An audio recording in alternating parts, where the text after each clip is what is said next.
Welcome, ladies and gentlemen. Salam alaikum. Welcome to another edition of the Best Medicine Podcast.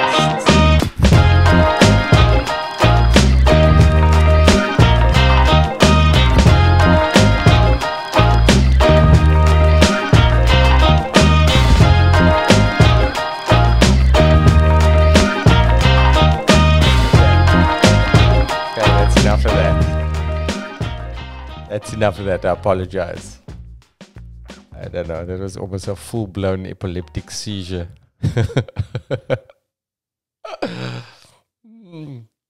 Some medical interns were like, put that man on phenytoin right now.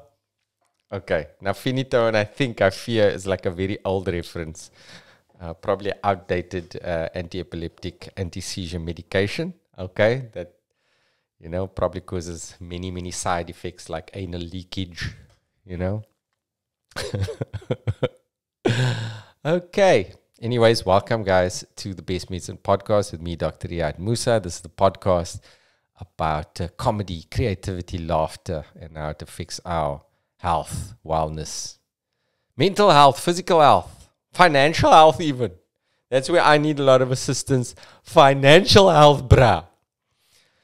Yo, tax, bruh. Taxes, just killing me. I can't get control of this bloody thing.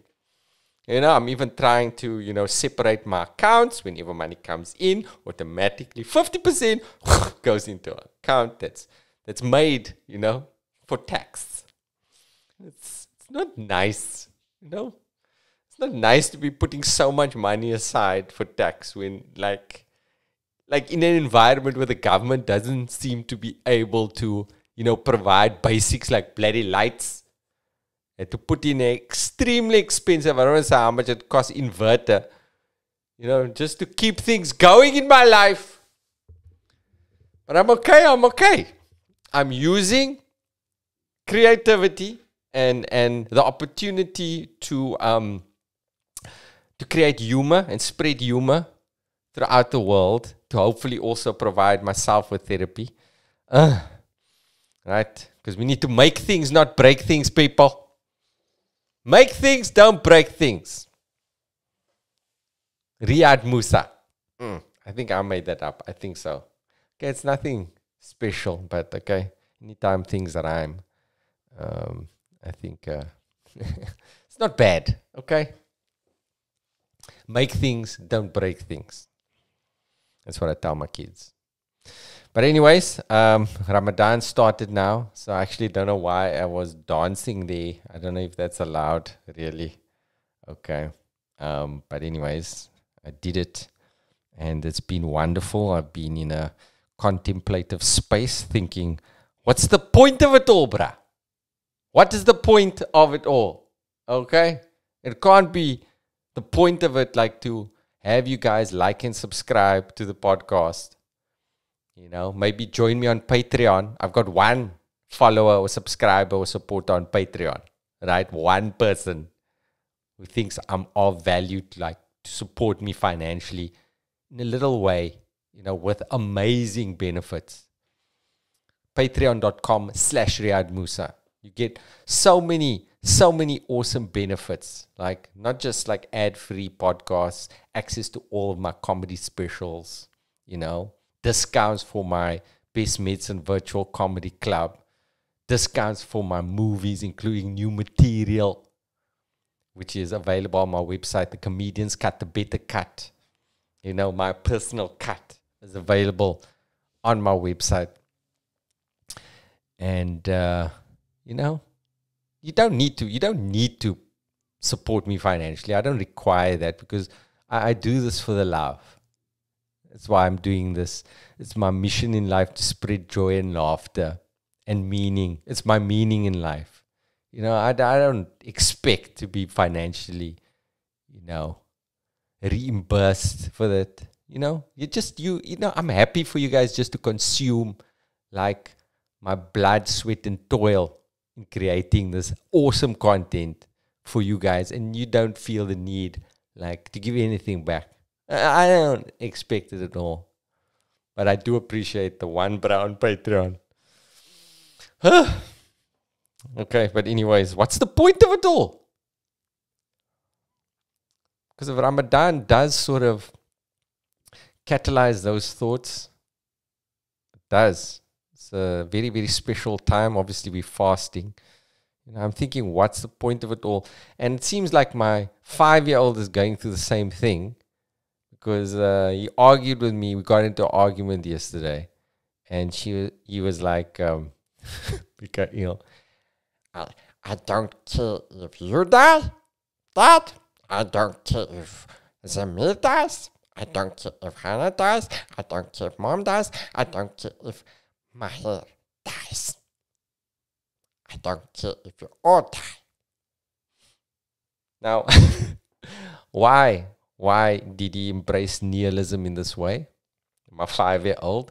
Why did he lose the zest for life? Is it because like I, was going to sell him into slavery, make him work in a iPhone factory, right? And tell him it was creche or playgroup or kindergarten. Meanwhile, he's working in a sweatshop. Is that why? Like, he lost all verve for the meaning of life? No. He was upset I didn't let him, watch Ninjago. Yeah. That's why I was upset. I don't care if you die. I don't care if Mom dies. Why? Because I didn't let him watch Lloyd Garmadon on Ninjago. I was like, oh my son. I mean, Mikhail. I mean, Zamir. I'm at the age where I call all my children by every single one of my children's names. And it's never the name of the person I want to speak to. So if I'm speaking to Mikhail, I'm always like, Zamir, Anna, Mikhail. Listen here. Don't do that, whatever. I never use, if I'm like, Anna, Zamir, Hannah. That's how I know I'm losing neurons because of my age. Because words don't come to me quickly enough. And that's problematic. I don't care if you die.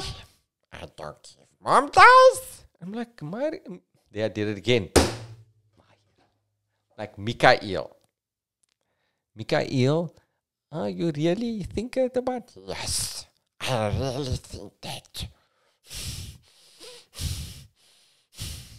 He's angry, that bruh.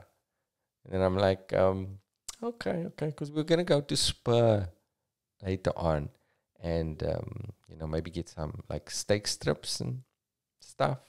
But if you don't care. And he's like,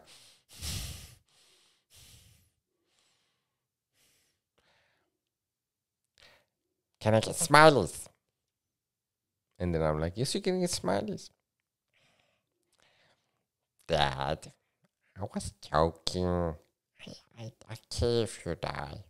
I care you. I love you, Dad. Okay, so that that existential crisis was averted for my 5-year-old by getting him smileys at Spur.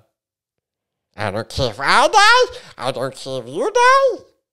That's what he was like when they didn't have smileys. They had to have chips. I don't care if I die. I don't care if you die. Like, bruh, we need to work on your purpose in life, dude. But I'm also at that stage, obviously, in my middle age, all of us have these strange contemplative thoughts about the meaning of life. I've got a lot of information about how to live life and how to live life well. But why? Why am I living life? We are on a sphere in the middle of space. Infinity in every single direction. Right? Why am I doing this? Why am I engaging? Why am I talking to this microphone? To, I don't know how many people out there. Most of you get things for free and one person who's paying for it. But I'm okay. I'm fine with that. right? We are an orb in the middle of space, right? Why do we continue with life? What is the point of everything? You know? Because I don't know why I'm thinking this. I had a stressful week, right? You already know by the last 2 podcasts I have that I've been crying over Chris Rock comedy specials. I cried again, bro, at my cousin's wedding, dude. I was the MC, right? And I like bawled my eyes out, you know, when she walked in with her husband, walked into the hall, used the reception. Usually the tears are reserved for the titties and the hajis and the aunties. Mashallah, she looks so beautiful. Mashallah, she looks so beautiful. But me, I was on stage there, right? On stage is the MC, dude. And I was like, I don't know. I really don't know what's going on. I need to go for therapy. I really need to go for therapy. I don't think this is therapeutic for me by talking about it. But I think I need a professional to listen to me. Because why am I bloody? Why? I think I don't know why it just like touched me. You know? And I had to compose myself. Obviously, I'm a comedian, right? I was there for the mirth. Everybody thought it was a joke. But like, I was like, proper. My cousin was like, can you pull it together, please? And I was like, oh, okay. Okay. Jokes. I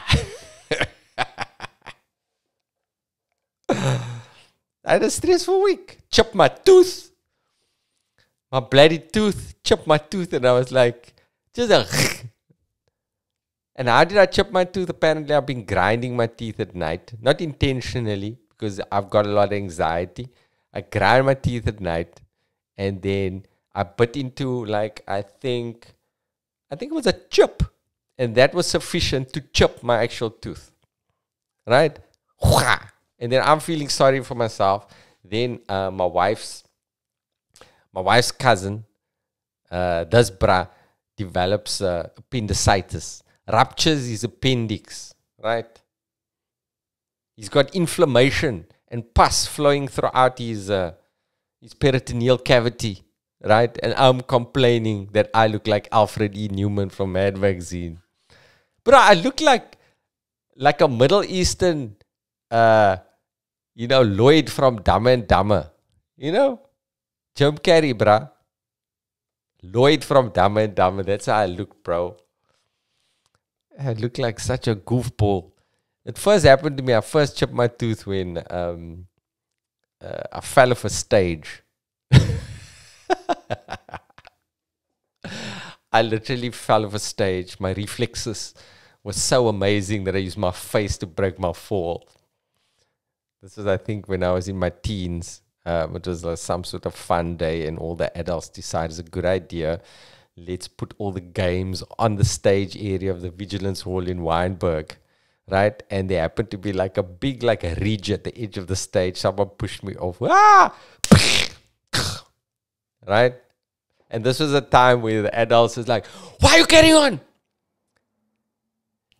You could have hurt yourself badly. You deserve a hiding. Someone please give this boy a hiding. Bruh, I'm like, dude, I think I swallowed my tongue. I look like Rocky. Like, my face is bleeding. Yeah, deserve a hiding, you know. Give me a hiding now. Can someone help me find my tooth? And we had to have that fixed, and it's broken a number of times over the years. So I chopped my tooth. What else happened? I had to bring meat from Joburg whenever I do a gig, right? Just before Ramadan, you know, all the Muslim women go into like overdrive, and they try and they have to import pies. This is very important. Pies, samosas, right? Pies, samosas, mini pizzas, mini subs. You know, it's very important that we break our fast with, I don't know, like just like platters upon platters of savories, bruh. right? We're supposed to fast from sunrise to sunset every day for 30 days for a month. And some people put on weight. I wonder why. Could it be that you're fritting bloody pies and samosas until it comes out of your ears? Could that be the reason? But anyways, also my daughter's cell phone. My daughter's cell phone was lost and held hostage, right, by someone in Lavender Hill. That is a weird story. You know, my wife left her hat and on top of the car, and my daughter's cell phone was in there, and we were driving. You know, you know what happens sometimes. You put stuff on the top of the car, you go for a drive. You know, somewhere along our journey, the thing flew off, and some dude found it. Right, and I used that iPhone Find My Phone to track it down to Lavender Hill, bruh. I even drove. This was a day before the EFF.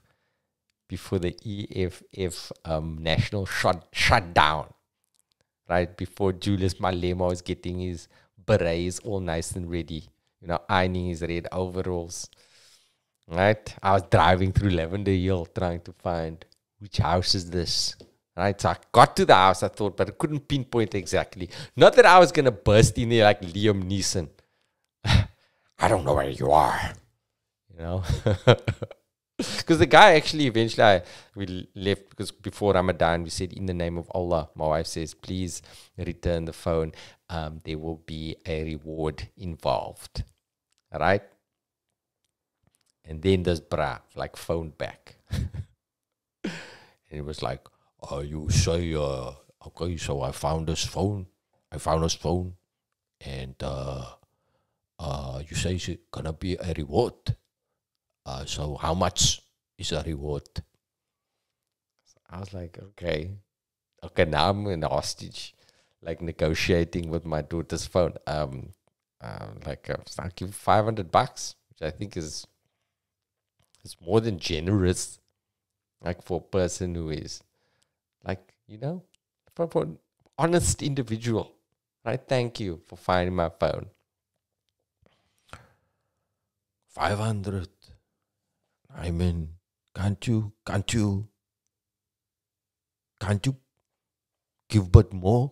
Because I want to be a good person, and I didn't sell the phone.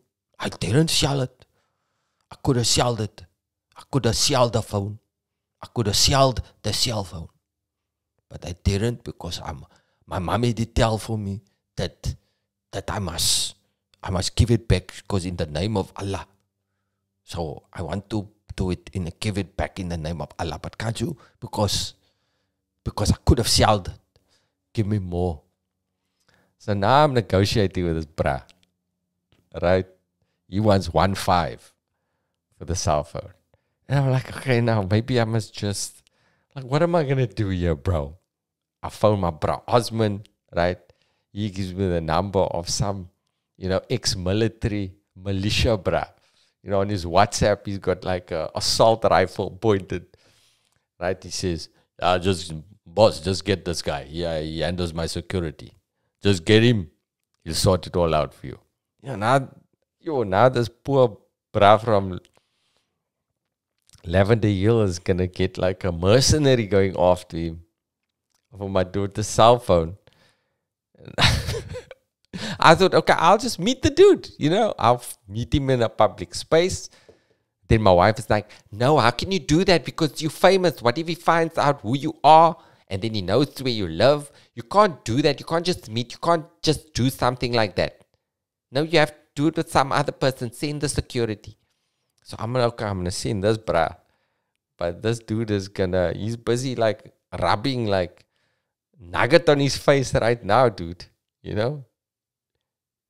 Watching old Rambo films to get into the mindset. He's got PTSD, dude. Any sudden movements, he'll be back in a war zone. Take this poor bra out. I think it was just a dude who found the cell phone, not particularly well or financially, who just thought, I'm going to take a chance. So eventually I got like a representative. I was going to get like a brother I know from the Vida E-Cafe. So we'll meet at the Vida, right? And he couldn't figure that out. The visa. I need a visa. No, the Vida, the visa. No, the Vida. Okay, eventually I got him. He ended up at the Bootleggers, right? And I was at the Vida. And I wanted to send someone from the Vida, bruh, I know, to go get the cell phone with the cash. And then we're going to swap it. So, long story short, I'll probably do a whole routine about this one day. The cell phone is back. Yes. Yes, thank you. Thank you. I did it. Well done, Riyadh. You really, really were a good father. Yeah. But I've been doing all of these things, for like so long. And I'm in a weird space about why am I doing all of this? What is the point? Bruh. What's the point of life? Why? I think the point is it'll matter to my son. I think why I'm here matters to him. I got him a smiley. I think the only thing at the end of the day that matters is, how we treat each other. That's the only thing that seems to be of any real significance. How we treat each other has meaning, because how the people around me treat me affects me and has value to me. And how I treat the people around me, especially my loved ones, affects them. So at the end of the day, I think, relationships are paramount. And there's actually a longitudinal study. It's the longest ever longitudinal study said the true marker of happiness at the end of people's lives is the quality of their relationships. It's got nothing to do with money. They followed people from all different levels of socioeconomic status. And they followed them over a long period of time. And I found the people with the best sort of levels of happiness and contentment of those with the best relationships. So I think we need to figure out how to treat each other well.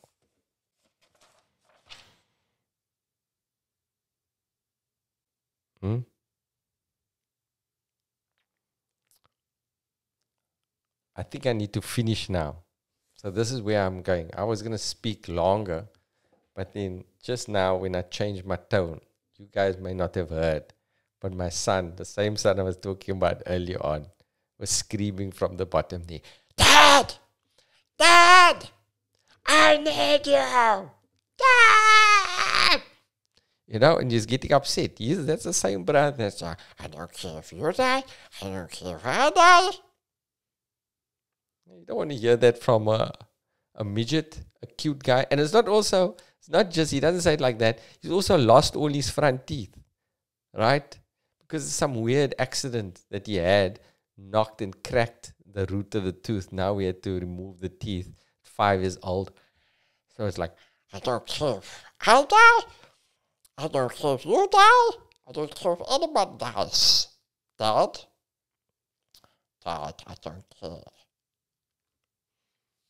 Right, so I need to go attend to him right now, because I can't be a hypocrite and go against what I was actually saying. The relationships are paramount. Okay, so assalamu alaikum. I'll see you again next week. My mother had a problem with my earlier podcast. It lacks substance, Riyadh. Sometimes you just go on tangents and you're talking too many things. So I'll prep a little bit more, right? But I had like a nihilistic 5-year-old call me now. So I think I'm having to cut the podcast short. But But thank you guys for listening, right, to the best medicine with Riyad Musa. We're slowly solving all the world's problems. Make things, don't break things, guys. Let's not take ourselves too seriously, you know. Life is short. We're not perfect, right? But we can try and do perfect things. I'll see you next week.